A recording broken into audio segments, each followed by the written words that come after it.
very Brunny Run's coded, I feel. Brunny Run. It's like those cringe, like, street interviews that, like, all the bros do, and they're like, what's your body count? Yeah. Welcome back, Brunny Run, with another interview. We're joined by Hanson, writer, podcaster, icon, entertainment king. How are you feeling today?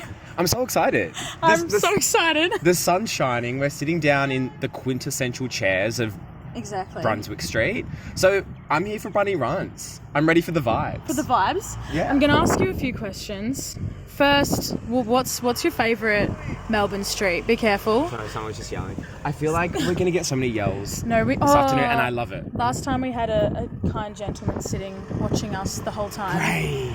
So I just feel really at home. Yeah. I don't know. It changes. It's seasonal, right? But look, I'm always going to be partial to Sydney Road. Okay. Yeah. Okay. That's quintessential Brunny.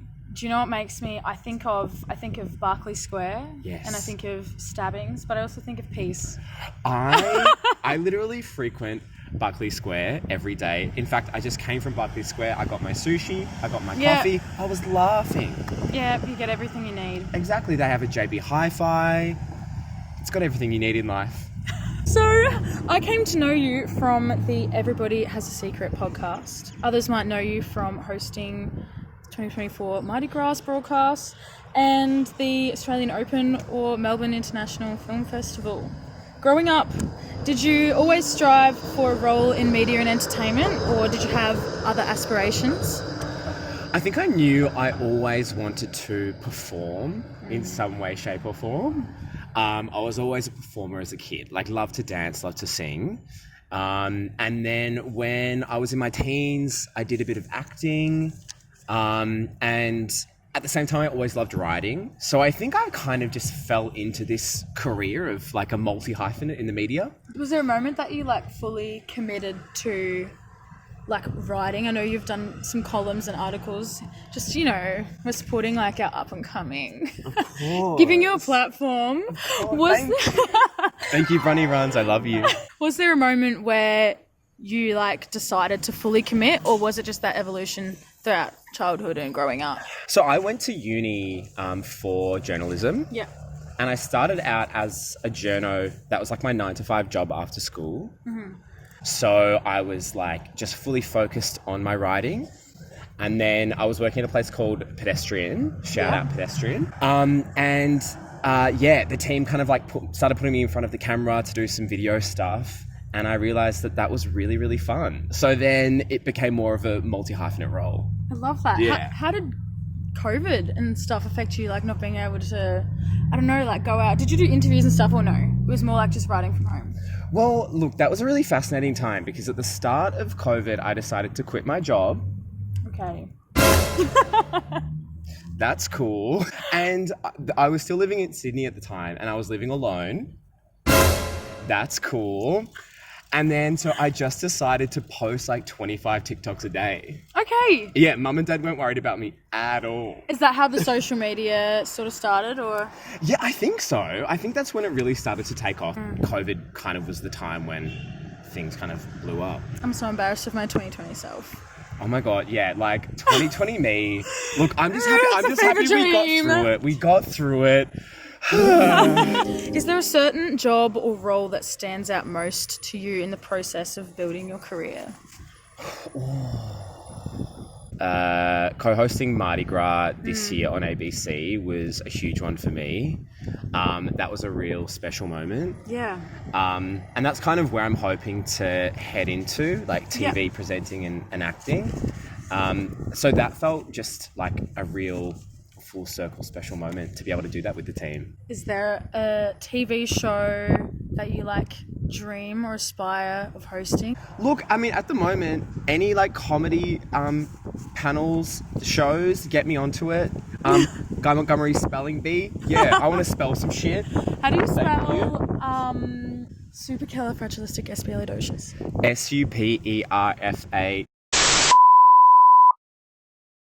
SUPERFAOUS. That's it. Exactly. I cannot confirm or deny. Hey, it's Erica Avenue. These are our friends. They're in the band. You should come to their single launch. Hold up. Yes, please. We've got a song out the 22nd of November. Amazing. Let it be known. You know, things that blossom on Brunswick Street, am I right? A bunch of creatives in the air. How good's that? Okay, let's talk about Shameless Media, the Everybody Has a Secret pod. Yeah. You guys have fostered the most unique community. I personally am also a shushi. It feels like the podcast is almost a movement. What do you have to say on that? Thank you. I mean, someone had to say it. No, it has been the most beautiful thing. Obviously, jumping on board the project with the team, working alongside Annabelle and Ruby, just like the most angelic people of my entire life. I am undeserving of being in their presence. But just seeing how, like, we've just created this, like, beautiful family of the Shushis. The listenership is so supportive, and, like, whenever I see anyone out who's like, hey, I listen, I'm a Shushi, they're always the coolest fucking person. And I'm like, yeah, exactly. Can you explain the lore to people who might not know about what is the Shushi community? Yeah, I mean, normally I would say the girlies that get it. If you don't, you don't. But I will elaborate a bit more. Okay. For the purpose of this our video. 89 followers. Yes, exactly. So we decided to hold a bit of an election. Yes. Because I decided that we needed a stan name. Mm-hmm. Yeah. Because, hello, if you don't have a stan name, what are we doing in this crazy thing called life? So, yeah, we polled our listeners, and Shushies was number one. So Shushies is stems from shush, which stems from, a secret, shush. Mm-hmm. In the context of Everybody Has a Secret, our jobs, we are the secretaries to our Shushies, the listeners, in the vault, where we keep all our secrets. Isn't that just beautiful? Yeah, sorry. It's metaphoric, it sings something to me. It's poetic, it's profound. Shakespeare could never. How did you get into it? Did you know the girls there, or what? I did. I've jumped on a few of the podcasts over the years. Yeah. So we decided to go weekly with Everybody Has a Secret this year, but it used to be seasonal with Annabelle being the permanent co-host, and then I would come on for 2 or 3 episodes a year. So that happened for about 3 or 4 years. And yeah, I was lucky enough to get the call when they decided to go weekly to be like, hey, do you want to jump on permanently with Annabelle? It's the best thing that happened to us this year, honestly. It's truly so much fun. And I'm like, what is my job? I get paid to sit down once a week to talk about other people's shit. I love it. Not mine. Excellent. Do you have a favourite secret that's been revealed? One that's stuck with you? Yeah. One that rattled me. So, picture this. We're at a wedding, right? We have the bride, we have the groom, and we have the maid of honor. The maid of honor is 6 months pregnant with the groom. So the bride's standing there, and she has no idea that her maid of honor and her groom have been sleeping together, and they are soon to be with child. It's actually wild. And then they're like, oh, yeah, what's your advice? I can't say I have much lived experience in that realm, but you can't. Sometimes you just have to sit back and go, huh. Just slowly back away. What a wild life we live in. That's it. Do you feel like hearing these secrets every week has made you a better problem solver in your own personal life, or is it just confusing everything? Because the way you and Annabelle and Ruby always approach things, it seems like you've really got your head screwed on. And I'm like, do you bring that same energy into your own life? Thanks. Look, I try to, but also let it be known, I'm no angel. We're only human. It's interesting, like, because we don't know the secrets at all. Like, we live react in the episodes, and I never remember the shit that comes out of my mouth. But look, I think you're going to have to ask my friends for that one. Some may say I have my head screwed on. Some may say that I'm a work in progress. Are there any challenges that you've faced in, like, creative industries, whether that's podcasting, social media, writing? One of the hard realities is realizing that you can't just sit around and hope that the right gigs are going to fall into your lap. You truly have to be proactive and, like, create the change you want to see. You have to create the opportunities that you want for yourself. This is why I like things like this. Brunny Run, shout out. I'm always going to shout you out. This is why, like, I always want to jump on board projects like this, because it just makes me so happy to see young Aussies taking the initiative, being proactive, like creating fun media, fun art, because I was exactly like that and still am. And I really think that's the way that you really make a name for yourself in the media, is to create your own stuff. And it's annoying because you want to sit back and be like, where are the gigs? Yeah, I feel like lots of creatives are scared to put themselves out there, and they compare themselves to other people like on the internet who seem like it seems so simple and easy, but there's a lot of work going on behind the scenes as well. Would you agree? 100%.